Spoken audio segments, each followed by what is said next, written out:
Sebagai salah satu sekolah yang terpilih di Malaysia di bawah KPM melalui program PPD Aspirasi, Sekolah Kebangsaan Jilid 3 merupakan rintis pertama. Jadi saya bersama warga sekolah akan memikul amanah dan tanggungjawab walaupun dalam situasi pandemik ketika ini.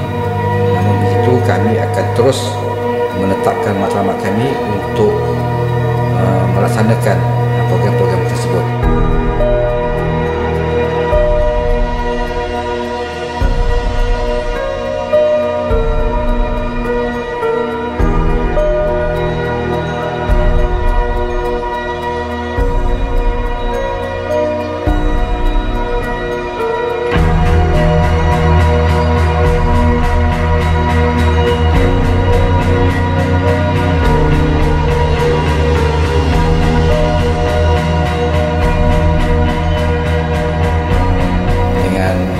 Dan komitmen warga pendidik di sekolah ini, kita akan mampu meningkatkan keberhasilan dan kemenangan murid melalui program-program di bawah satu bumbung program yang kita namakan Program Menuju Aspirasi Permata.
Saya, Cikgu Muhammad Azim bin Haji Hassan, Guru Besar Sekolah Kebangsaan Jilid 3 Felda, Gemas Negeri Sembilan.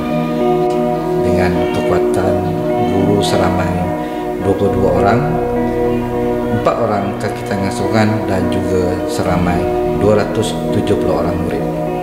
InsyaAllah dengan sokongan padu daripada PPD Tampin, ibu bapa dan komuniti masyarakat, Sekolah Kebangsaan Jilid 3 pada satu hari nanti akan berjaya mencapai pada tahap yang terbaik pada masa akan datang. Akhir kata, kecemerlangan Sekolah Kebangsaan Jilid 3 adalah tanggungjawab bersama. Anda aspirasi kami.